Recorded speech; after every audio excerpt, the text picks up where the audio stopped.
I'm Edward James Olmos. Welcome to Latino Public Broadcasting's new series, Voces, a journey deep into the heart and soul of Latino culture. Who would raise a son or a daughter to be a gang member?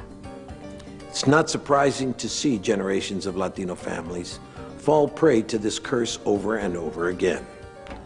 Today's presentation delves deep inside one of California's most violent and organized gangs, Nuestra Familia. This film is a powerful chronicle of an entire community determined to bring an end to the terror of gangs. Please share with me this compelling documentary funded by Latino Public Broadcasting, Nuestra Familia, Our Family.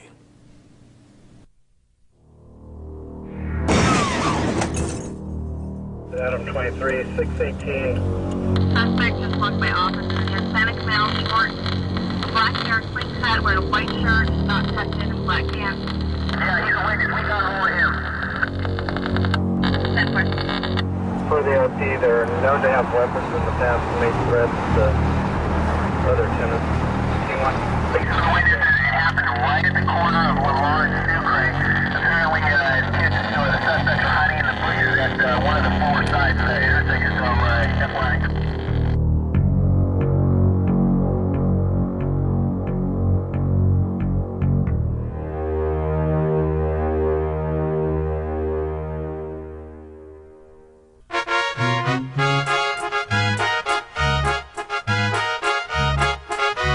Salinas, California is surrounded by the fertile fields on the lush central coast. Its nickname is Salad Bowl. 2/3 of its 150,000 residents are of Mexican descent. Salinas is a small town, but it has changed dramatically in the past 20 years. Deborah Aguilar has lived here all her life. As a little girl, I remember it was just small town. I wish I could still say it is, but it's not like the way it was. It was just a peaceful, good town. Known for the rodeo, known for the artichoke festivals, known for just John Steinbeck, lived here. And it's different now. It's not the same.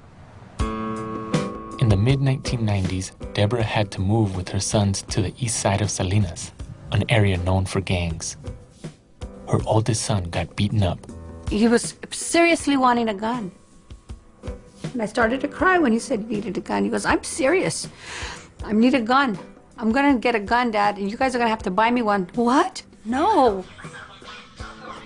Deborah's son, Stefan, was more interested in music than gangs. He had lost some close friends to the violence, so he knew how bad it was on the streets of Salinas. He took the back roads to avoid trouble. One night, coming home from the neighborhood 7-Eleven, he was followed.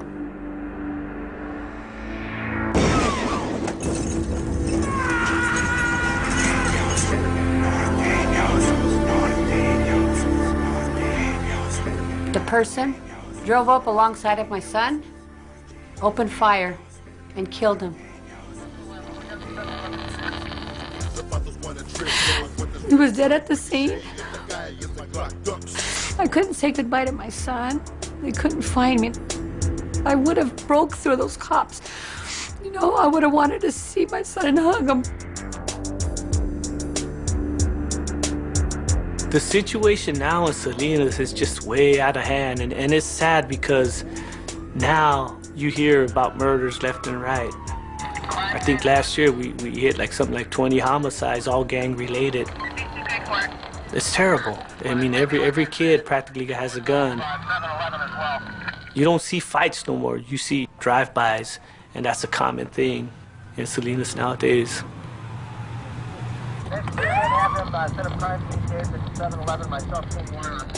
You don't expect it, trauma like that to happen.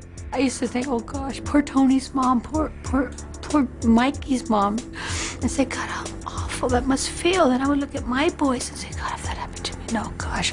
But no, you never think it's gonna happen to you. A murder to me, I hate with the passion, and all you fools are gonna be past this. My God, I was hit. Hundreds of young men have been buried in Salinas since 1990. many of them gang members and many innocent victims. I thought I saw compassion for my dead homie, another dead Mexican dying lonely in the guy. The murder rate in Salinas is similar to Los Angeles. In some neighborhoods, it is a war zone. The Salinas gang unit investigates the murders and has scores of open cases. We're dealing primarily with the rivalry between northern gangs and southern gangs. Our southern gangs associate with the color blue, the letter M being the 13th letter of the alphabet, or reference back to the Mexican Mafia. You'll see it displayed in Roman numerals XIII, Trace, and a shortened version of X3. Northern gangs associate with the letter N for Norteño or Northerners. The letter N is the 14th letter in the alphabet. They display the number 14 both in graffiti and their tattoos. I started running with gangs when I was like 12. I'll say about 7th grade. Well, once you're in, you're in. There's no backing down. I felt like I was finally a part of something. Just started hanging around with them a lot more. They were like my family. They are my family. When I was growing up, the positive that I seen in gangs was that, for one, it got me respect. I wanted to be respected as a person, as a young man. I wanted to be accepted. I wanted to be loved. So when I looked into the homeboys, every time they seen me, man, they had smiles on their faces, and they would embrace me. The first thing, they put their hand out there, and they shook my hand, and they put their arm around my shoulder, and then I knew I belonged. Armando Frias is the son of Mexican immigrants whose involvement in gangs would have terrible repercussions for his family. When little Mondo was born, I was 17 years old. I said, man, this guy's got to be great. He's going to be someone great. We had dreams that little Mondo was going to be in the NBA. He was going to play in the NFL. And he was going to make history. You know, you dream big dreams for your children. I was a kid myself, you know, having a kid, and I didn't really know how to be a parent. The only thing at the time that I knew and I believed in was in the gang I was in. So I knew I was going to teach little Mondo that. I knew I was going to teach him how to be down. The gang has been around for well over 30 years now, and the gang influence that has happened in the city, we've seen grandfathers pass it on to their sons, who pass it on to their sons. Being involved in the gang is a religion to them. That's what they're taught at home. That's how they're raised. The problem just is becoming an association for the family rather than an individual. I remember when he was about 8 years old, I started just taking him places with me. By the time he was 12, he knew how to drive my car. So when I was too drunk from a party, he was going to drive me and my homeboys around if we needed to get around anywhere. And he did that. Little Mondo first shot a gun at 6 years old. He joined the Norteño gang at 9 and committed his first armed robbery at age 12.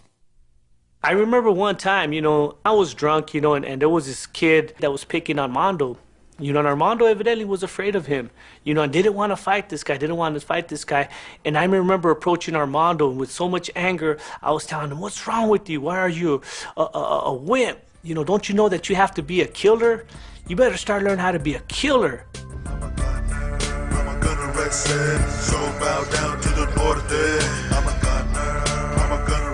Armando Frias' son, little Mondo, would spend his teenage years in and out of youth prison. I've always seen myself as a Norteño ever since I was a kid. Gangs have always been involved in my family, so it's family and the gang kind of went together. Earliest memories is, you know, when I was young, maybe, you know, 4 or 5 years old. Remembering my dad not being around, but remember waking up early in the morning on the weekends to go visit him in prison. He was in there for a murder. My gang life, my violence that I lived, unfortunately took me away from him. And I wasn't able to be there when I really needed to be there for him. I wasn't there. I've always wanted to be like my dad. I always looked up to older homeboys, you know, and I remember the stories they used to tell when they used to get out, just being around, being young. going to parties hearing about, oh yeah, you know, I did this and that when I was over there, this is what happened, or, you know, they didn't think I was listening, but I used to listen to a lot of, you know, war stories that they used to talk amongst each other, you know what I'm saying? So I wanted bad, you know what I'm saying, to be able to get out and tell my own.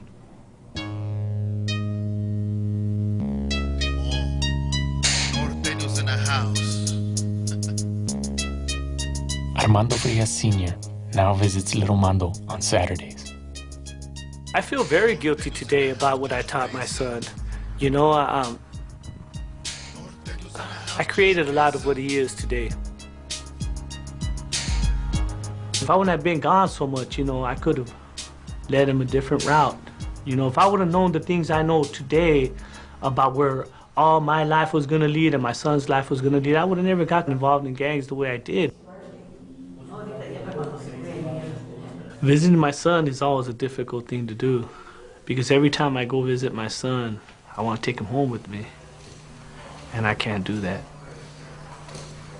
I love my son, and to see him in the predicament that he's in, that's just something that, you know, is very, very hard to accept.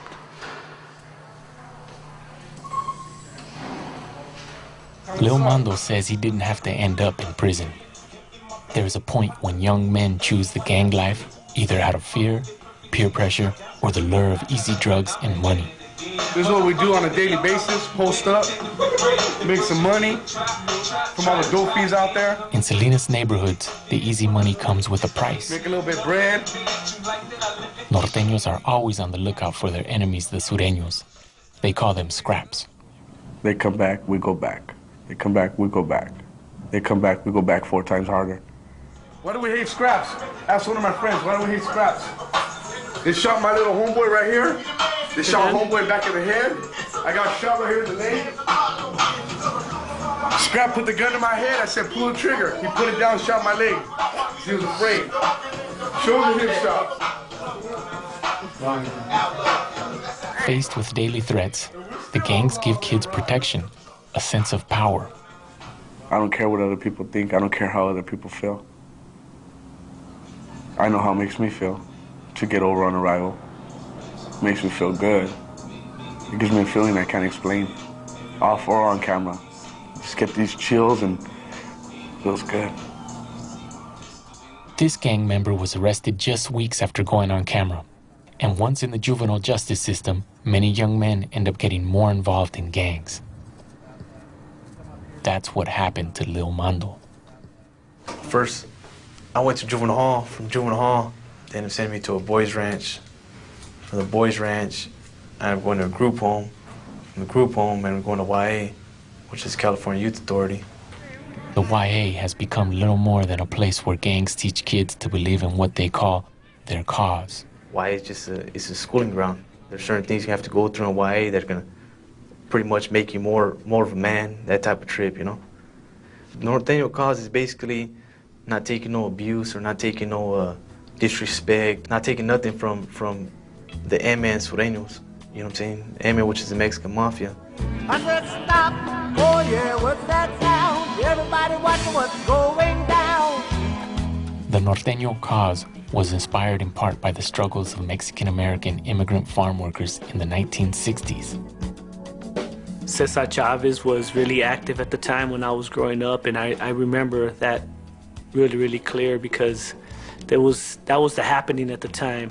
I remember Cesar Chavez fighting for the injustices that were being done to the farm worker, and it just caught my interest, you know, that someone would stand up for the campesino.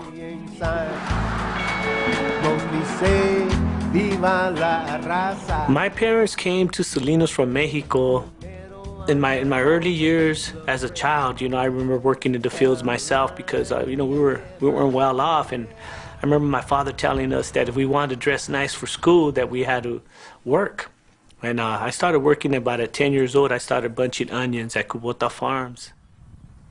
At that time, the gangs were not yet a problem in rural areas like Salinas. The first big Latino gang was based out of Los Angeles and called the Mexican Mafia, La M. It soon became a major force within the California prison system. Rural Latinos who got in trouble were considered outsiders by the M, and to protect themselves, they unified. I remember when we went to prison, we were looked at as farm boys, like we were just ignorant farm workers, and we were ready to prove to anybody, hey, you know what, we're not about ignorant and we're not just farm workers, this is what we can do. See, when Cesar seen El Campesino, he seen somebody everybody forgot about, but yet he was an asset to society.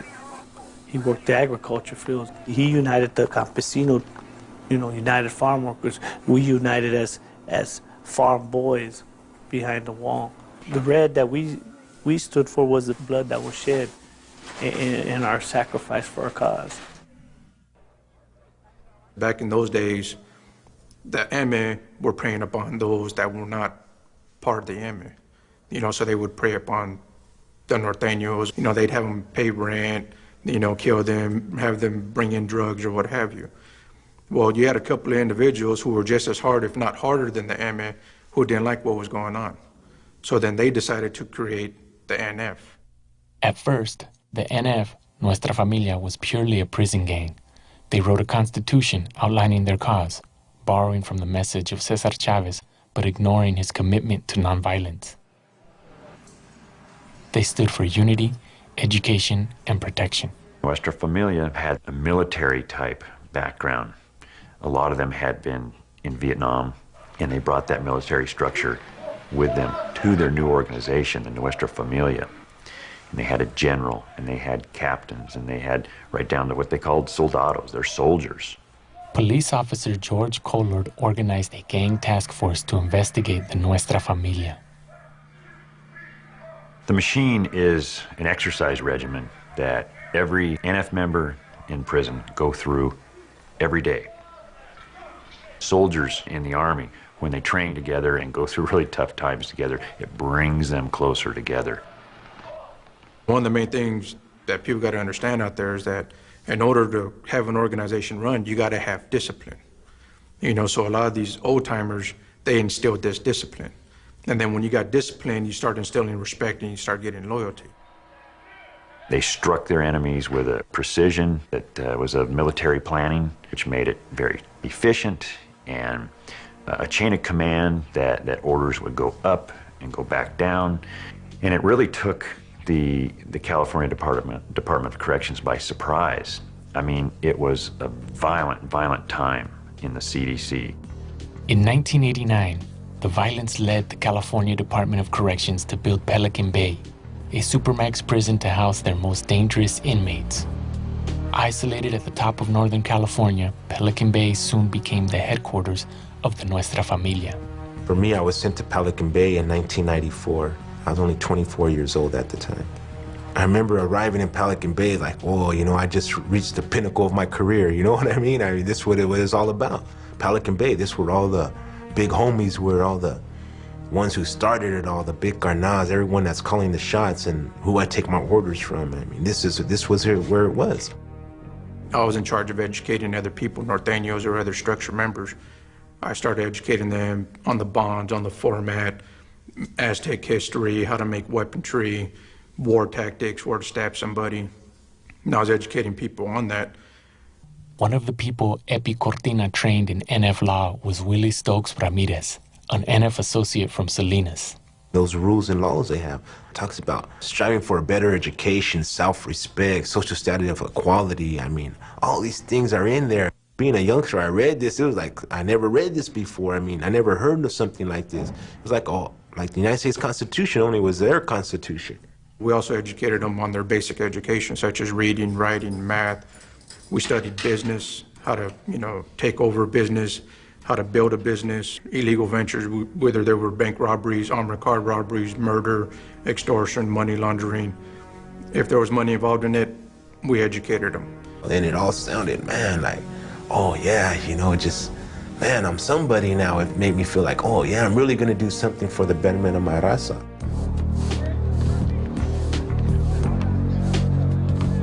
By the mid-1990s, the NF had thousands of members in California prisons. As these members paroled, the NF saw an opportunity to expand to the streets. The military structure allowed the NF generals to issue orders from Pelican Bay and to demand part of the cash from street crimes.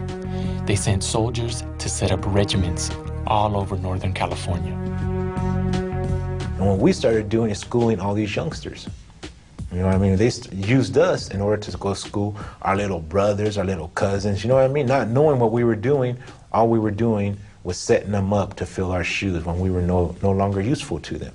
And so you got youngsters that they may not be doing well in school, they may be getting beat up by people on their way home, and if suddenly this hand reaches down and says, you can be part of the cause, and we will protect you, as long as you show loyalty, as long as you're a good soldier. I mean, that's a powerful, powerful message. If it sounds good and looks good, well, they're gonna go with it. And the thing is, the way the NF operates is that they just continue just to pound it into them, pound it into them, pound it into them. This is what our cause is about, this is what the struggle is about, until you really start believing it. But little do these kids know, they're just feeding them a bunch of bull and they're just using them for their own benefit and financial gain. 25% of all money raised through street crime by norteños is supposed to be sent up the line to the NF leaders. Moving up from a street-level norteño to become an elite NF member is seen as a big achievement on the street. Even though they are locked up, the NF leaders control the money and make life and death decisions to keep the whole structure running smoothly. I was in charge of orchestrating hits, who would go do them, you know, who was deemed no good, who was a threat out there. And because of my activities out there of, you know, causing violence directly or indirectly, landed me in the SHU. The SHU, the Security Housing Unit of Pelican Bay, is a prison inside a prison, built to isolate the most violent gang leaders who are credited with organizing hundreds of murders, both inside and outside of prison. Fidel de la Riva held the highest rank of the Nuestra Familia. He was one of 3 top generals, but like Epi and Willie, he has just dropped out of the NF. For safety, he will soon be moved away from the other leaders who are kept in solitary confinement in the SHU. One has to understand that one sits in the cell day in, day out. He sits back there with no monitoring, you know. As far as what one does in the cell, you know, 24 hours a day, you know, one has nothing but time but to think and plot. They hone those skills of manipulation, because that's what got them to the top to begin with. And they hone the skills of writing and seduction to keep the people below them thinking that they are still in power. And it works. So long as there's just mail coming in and visits, messages are always conveyed or read out small. Could be anything from messages to orders to what kind of plans they have for the streets or the business of the familia. CDC gang investigators at every prison monitor gang communications. At Pelican Bay, they must read through close to 500 pieces of mail every day, much of it with messages hidden deep within. The gangs have resorted to using codes so that they can pass along their messages without the general officer knowing what is being communicated. In this particular case, one of the prison gang members here with the Nuestra Familia puts it in code. It's every word prior to a comma. One thing that's well known to Nuestra Familia is what's called mini writing. And you can see how small they can get, trying to get so many words or lines within a certain space. On these huilas, or these notes, there will be communications, the Constitution, hit lists. This is just a very small fraction of what does get uncovered. There's probably not a day that goes by that we don't find letters that deal with some type of criminal activity being generated from people here to the streets or to other prisons. With money to be made, these mobsters control a vast network that reaches from Pelican Bay 450 miles south to Salinas.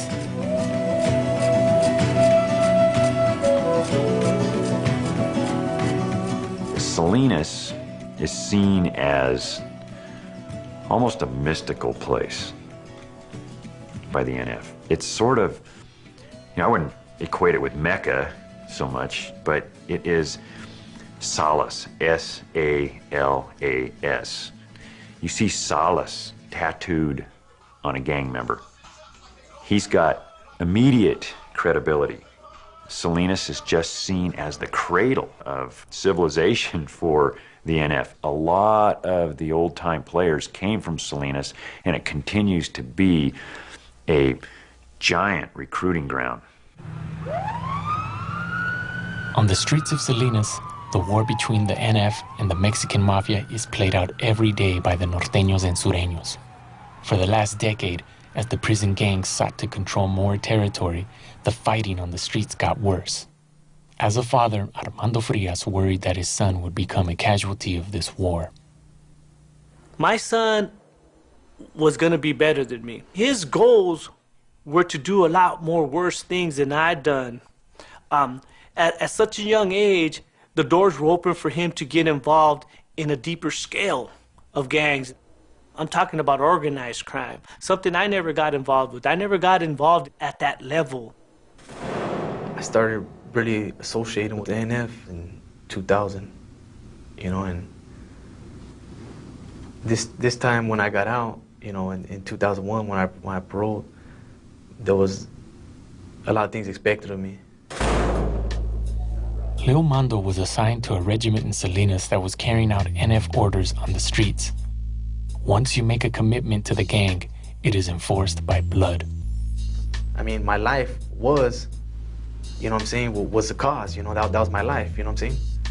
I was ready to go and do, you know what I'm saying, do whatever I had to do for him, you know? That was just what was in me. That scared me.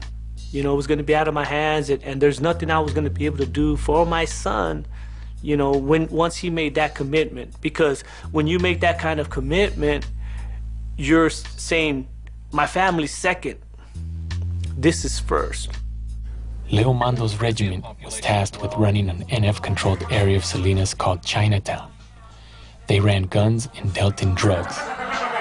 We like to call this crystal meth. This one makes us more lunar.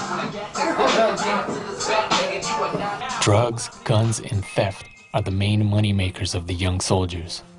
They use terror and threats of violence to keep Salinas residents quiet. Take a life. A person's life doesn't mean nothing to me. Doesn't mean nothing at all. I could care less for the family. I care less for that person that died. You want to hurt one of us, we're going to hurt one of you guys. And if your mom was going to cry, oh wow, it's not my mom.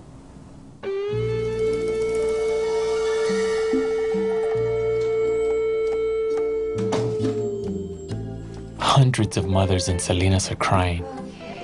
After the death of her son, Deborah Aguilar fell into a deep depression. To fight back, she founded a support group for those who have lost their loved ones. When we lost Joey, it's just like a big piece of the family is gone now. And they didn't even know Joey. You know, maybe he looked at him the wrong way, but it didn't give him a chance. He just took a part of my life that'll never, ever be replaced. This town is just so full of violence. It's like, yeah, we thought about, you know, leaving, and people go, why don't you move, you know, and why don't you get a new house? And I go, that's not an option. This is my house. I raised my son here. I'm not going to leave my house. They want to see us scared, and they want to see us hide, and they want to see us not say anything and be quiet and be scared of these people, but we're not going to surrender to them and what they want. We can't do it alone, you know. We need to have everybody come together and, you know, do stuff to let them know that we're still out here and we still do care about living in this town, and they're not going to push us away.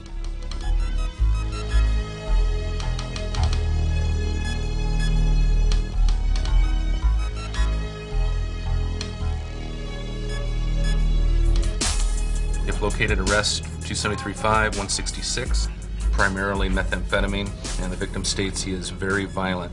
Police departments all over Northern California were working on the gang problem and uncovering links to the Nuestra Familia. Hit lists with hundreds of names on them were intercepted. Something had to be done. Law enforcement made the decision to go after the NF leadership using the RICO prosecutions that had brought down the mafia. In the late 1990s, they turned to the feds for help. We brought in the FBI, the Federal Bureau of Investigation, and they were able to bring resources that we did not have. What we tried to do was to mirror the web of the gang with our own web of law enforcement officers.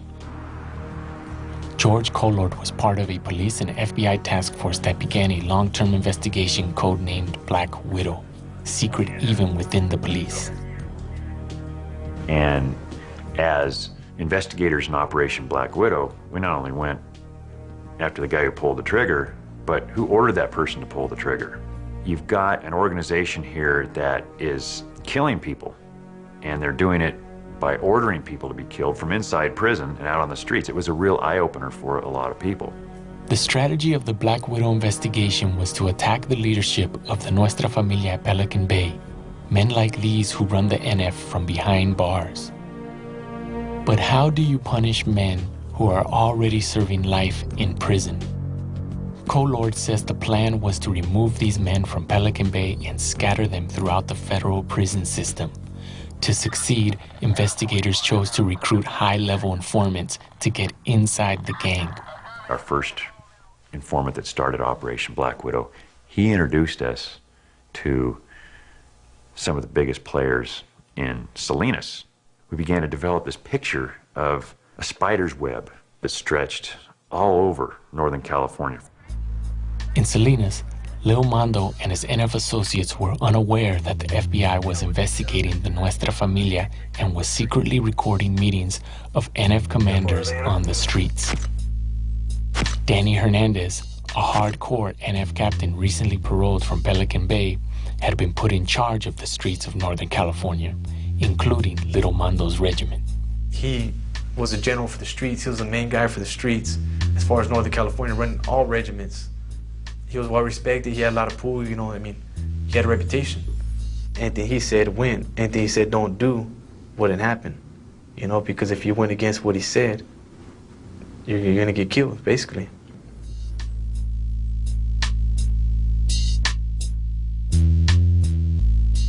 The FBI watched as NF regiment leaders gathered for meetings. A dispute was brewing in Salinas over drug dealing. An NF dropout had moved in on their territory. He's making threats, you know what I'm saying, to the NF. He's making us look bad. Nothing's happened to him. What should be done, this and that. Lil Mondo and 4 other sources say Danny Hernandez gave the green light to go after the NF dropout in a phone call several weeks after this meeting. Green light on this guy. You guys know what you guys gotta do. You guys are men. Handle your business. You know? Danny Hernandez did say that. Word went out on the street that the NF dropout, Raymond Sanchez, was a marked man. FBI audio tape captures Lil Mondo's superiors talking about the hit. Yeah, I told Roque if he gave me out, beat him up bad. Why? We looked at 3 sides of people beat him up. Why don't kill him on the first side?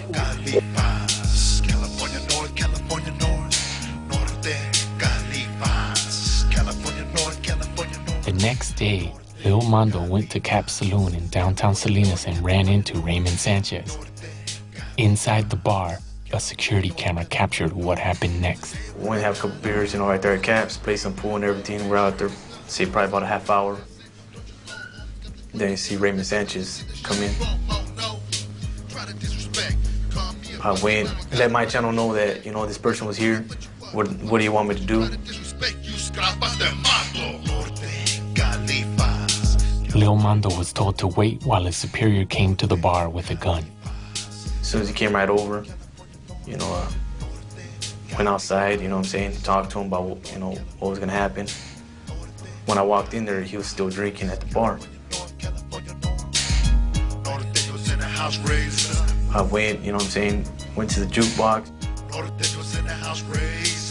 came up behind him, and shot him. Spur of the moment, nothing really planned out, you know, just, you know, do it the way, I mean, best way I could, you know. As I'm running out, you know, I see his friend Joe Cantu come back in. He's in my way, you know what I'm saying? So I shoot him too, just to get him out of the way.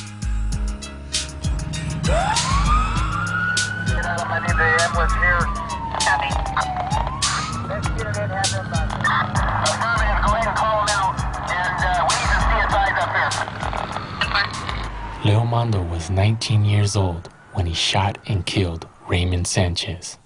I didn't care what the consequences were going to be because I was willing to take that sacrifice because it's something I believed in. If it took me to go and do the rest of my life in prison for killing this guy and it's doing this flip that I believe in, oh wow, you know what I'm saying? Because that's the sacrifice I was willing to take, you know what I'm saying? That's how much I believed in the cause. Leomando was arrested for the Sanchez murder and the entire Salinas regiment was rounded up for questioning. This whole killing and everything, it's all about drugs. Yeah. Okay, about the trafficking of narcotics and making money. The Salinas police learned from an NF crew member that approval of the Sanchez murder had come from the NF captain, Danny Hernandez. Okay. So it comes from Danny to you to Mondo. Mondo gives the order to Roque. Right? We had a good idea relatively quickly who was involved in that crime. Salinas police were intent on bringing down the entire NF regiment, but when they followed the chain of command up to Danny Hernandez, they got a big surprise. As part of the investigation, we became aware that there was an actual informant within the ranks of the Nuestra Familia, but at the time of the homicide, I don't believe we had information that the FBI was conducting an investigation. Salinas police then found out that Hernandez, their top suspect in the murder conspiracy, was a paid FBI informant. A year before the Cap Saloon murder, Black Widow investigators had given Hernandez a choice: either face life in prison or go undercover for the government. Leomando heard the news in jail. When I found out what was going on with him, it messed me up a lot. It messed my mind up. It never crossed my mind that these guys would try to use me. You know, I know I'm responsible for doing what I did. You know what I'm saying? I take responsibility for killing Raymond Sanchez. I'm not saying I'm innocent. You know what I'm saying? I'm not saying that I'm this good person that I never done nothing wrong. You know what I'm saying? But at the same time, Daniel Hernandez should have been held accountable and the FBI should have been exposed to what they did.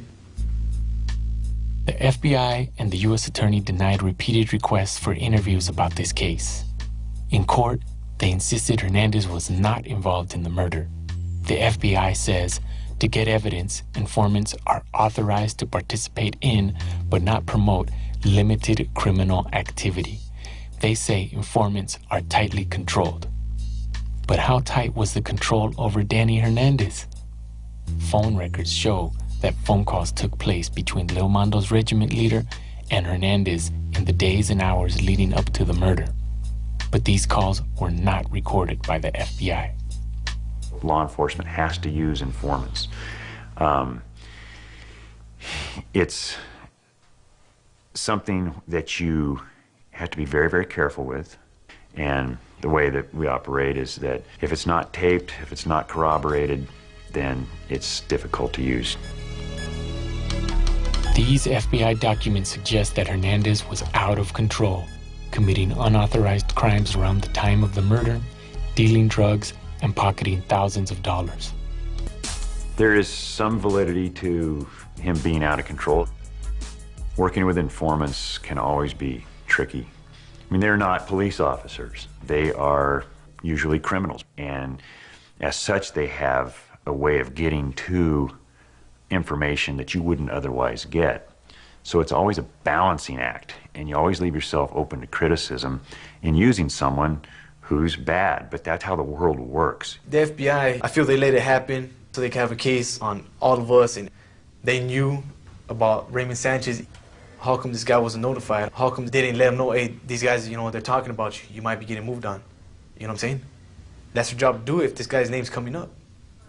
The FBI said in court that they didn't step in because their informant Hernandez is on tape repeatedly ordering no violence. But other witnesses say Hernandez gave different orders when he was not being monitored, as this police interrogation shows. So basically what he's saying is don't go out and start it, but don't back away from it and lose money out of it. Yeah. So if the situation comes up where if you got to hit him, Yeah. if you have to. Because Hernandez was not monitored round the clock, there is no way to prove whether he gave the green light for the murder. He declined to be interviewed.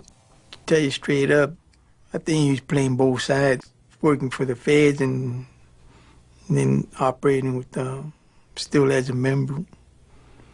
You know, I don't agree with some of the tactics, you know, law enforcement use, but, you know, I don't know, they works for them. To get rid of people, get rid of them, you know.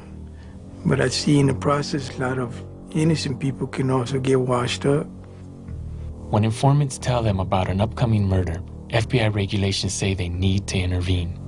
But in another incident during Black Widow, prosecutors told the police not to make arrests until sufficient overt acts were committed. As a result, 2 people were shot by an NF crew while police investigators waited outside.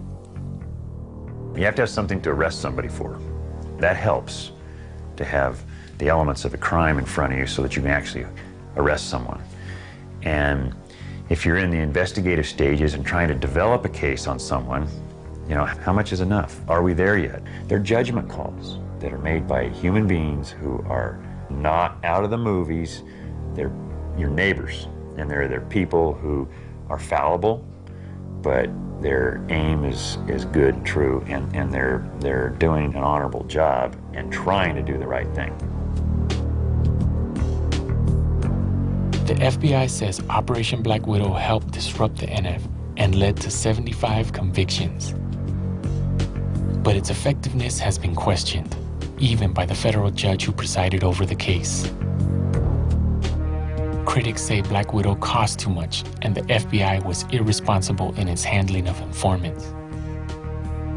In spite of his unauthorized criminal activity, Danny Hernandez was recently released from jail. He was paid $52,000 by the government. And in the end, the operation didn't achieve its main goal to break up the NF.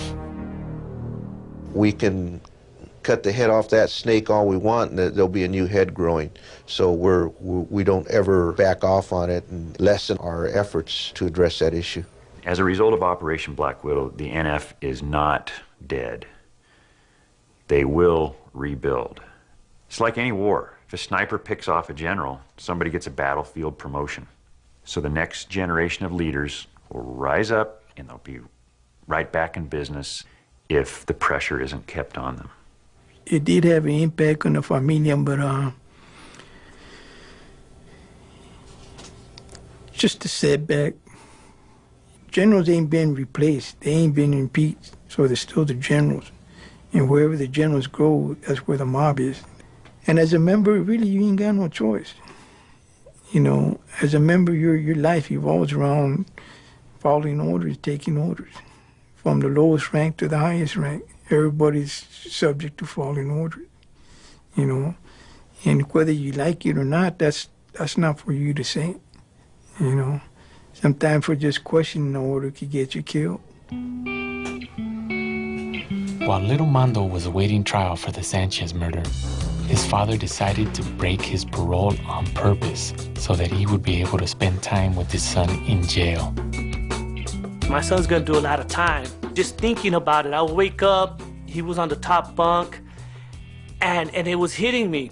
Reality was hitting me, and I literally would cry. I literally would cry. But I remember getting on my knees and praying and asking God, please don't let me cry loud enough that it's gonna wake up my son and he's gonna hear me cry. To me, I felt, you know what, this is part of your punishment for contributing to everything you contributed, the bad part about his life. That kind of pain right there that I felt, I don't desire on my worst enemy.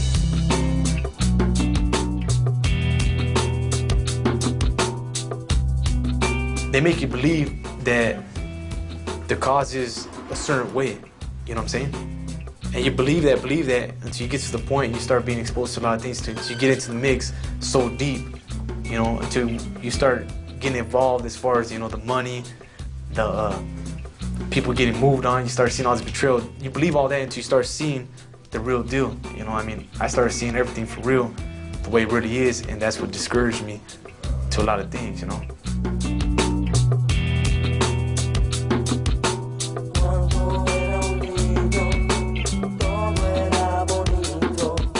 When I seen the realities that personally affected my son and the way things happened, the informant and everything, you know, the FBI had working for them and all that dirty stuff, you know.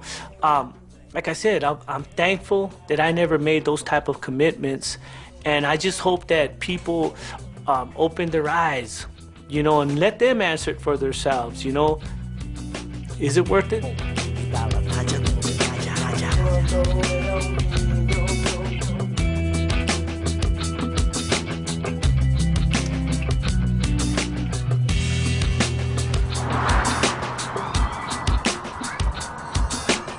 The city of Salinas is still suffering.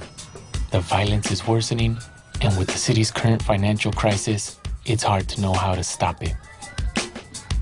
Javier Fernandez Garcia, November 13, 2004. Marco Antonio Velázquez, November 14, 2004. Each year, the names of the dead are read aloud. The police crackdown has not stopped the shooting, and the families are angry. Hi, my name is Julian Soto. My dad and two uncles were shot, all in cars, due to gang violence. And I know that one day, whoever killed them will get caught. They'll have to live with this for the rest of their lives.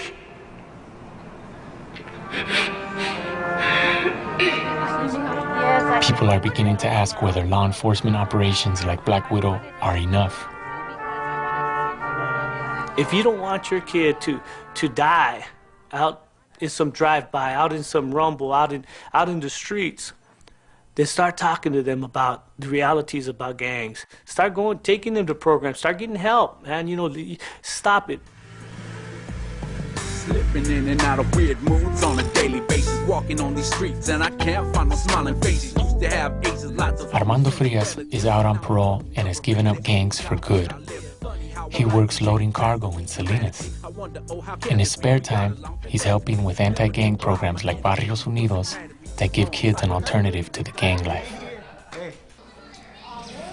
But money is tight. Most anti-gang programs have lost funding. That's a catch-22 because when libraries get closed, rec centers get closed, after-school programs get closed, your nonprofits start losing funding, so they get closed. That automatically is going to create more calls for service for the police. Law enforcement has to take a huge role because you have to identify the guys who are beyond help, people who have shot and killed someone, people who are so entrenched in it that you can't change them. You got to isolate them. It's not just a law enforcement problem, it's a community problem. But the seduction process is so entrenched. I can get into this gang thing, I'm gonna have buddies, I'm gonna have friends, I'm gonna have a lot of fun, excitement, danger. And so that seduction is very, very difficult to defeat by saying, hey, why don't we go and play basketball? You could put all the money you want into law enforcement. It's not helping the problem as far as there's a cure for this disease, because that's what it's like sometimes. It's like a disease, it's like an epidemic. You know, it's killing people. And you need to find a cure. You need to find something that works, not something that's just gonna bandage it up a little bit, you know, and the bleeding's gonna stop for a little while and everybody's gonna be happy. You know, you really gotta get to the root of the problems. People may disagree about funding priorities, but what everyone agrees on is that the community needs to stand up, educate the kids about gangs, and unite. The same ideas from the time of Cesar Chavez. I most definitely still believe in a lot of the stuff that Cesar Chavez implemented and taught. Fighting injustices. I believe in unity. You know, I believe in respect. All these things that I fought for back in the times of gangs, the only thing is the motives that I carry out now are a lot different. How can I contribute to community, or how can I be there and help fight an injustice that's happening to my family if I'm in prison? I can't fight for them in prison. I can't be there for them. Violence was what got me in prison. Violence is not the solution. For those that have passed, and for those that are still here, kind of crazy out there, you never know. If no solutions are found, the next generation will repeat the mistakes of their fathers. You gotta beware. Look out now. Watch your back. Deborah Aguilar wants to keep her son's memory alive. She continues her fight for the kids of Salinas. Well, the way to stop violence in Salinas is for us mothers to bring our faith together and stand together. My 3 children that are still living here, and I pray to God that they will be burying me and not the reverse. I do what I've done. Headed to the graveyard. Watch out.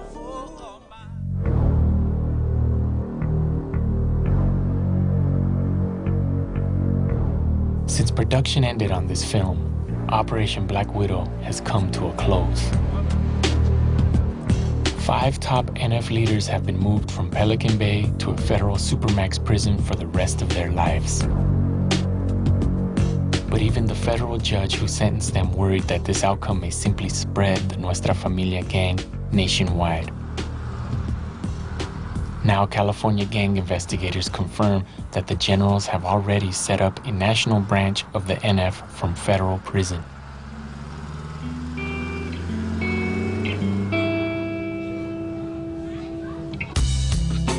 Leo Mando has left the Nuestra Familia. He signed a plea agreement for 29 years to life for the murder of Raymond Sanchez. Like his father, he'll be in prison as his own son grows up.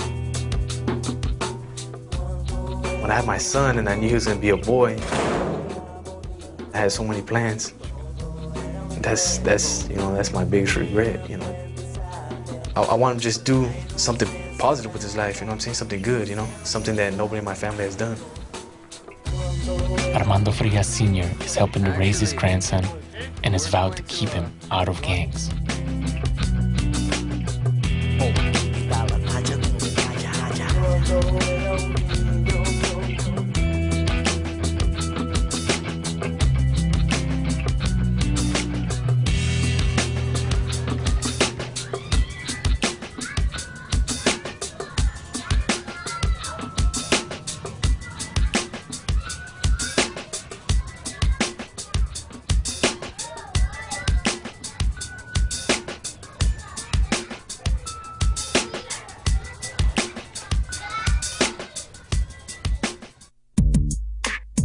Yeah, once again, it's your boy Big Doom.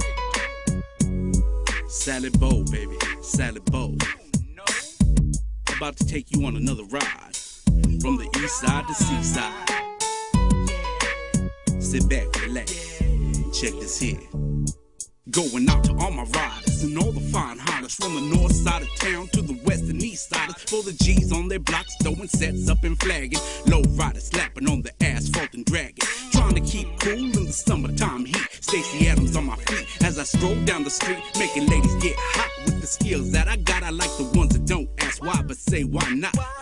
Now here's a track for the radio and clubs. And just in case you wonder when it's done, who this was, Big Doom local. Coming from the A-Tray Uno, Monterey County, Northern Cali, baby, you know. The city of Salinas where the gangsters stay, where the women are all fine and out to play. Grab a lady with some bounce in the back, about to hit that.